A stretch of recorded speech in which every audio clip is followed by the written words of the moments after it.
దీవించండి. కూడి వచ్చిన భక్తులందరూ దీవించండి. ఎవరెవరికి ఏ కార్యం కావాలో, ఎవరెవరు ఏ కార్యం కావాలో చేతులు ఎత్తారో మేము అందరూ కలిసి ప్రార్థన చేస్తున్నాం. ఆయన ఇదిగో ఈ రోజు అద్భుత కార్యాలు జరిగించండి, ఆశ్చర్య కార్యాలు జరిగించండి. ధైర్యముగా ఉండి మీ కార్యములు పొందిన వారిగా ప్రతి ఒక్కరిని దీవించండి. నజరేయుడైన యేసు నామములో అనారోగ్యముతో ఉన్న వారికి సంసారాల్లో ఇబ్బందులు ఉన్న వారికి విడుదల కలుగును గాక. నిందలో ఉన్న వారికి విజయాలు కలుగును గాక. హల్లెలూయా, హల్లెలూయా. ప్రభువా నీకు వందనములు. భక్తులందరూ ఆమెను వచ్చుకుని స్థిరపరచండి.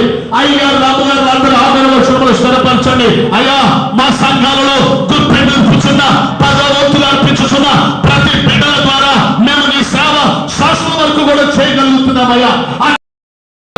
తండ్రి అయ్యా మా సంఘ బిడ్డలు కాకపోయినా కూడా మా ఆత్మీయులు ఎంతోమంది అభిమానులు టీవీలో ట్రస్ట్ సేవల్లో ఆకర్షితులై ఎంతో మంది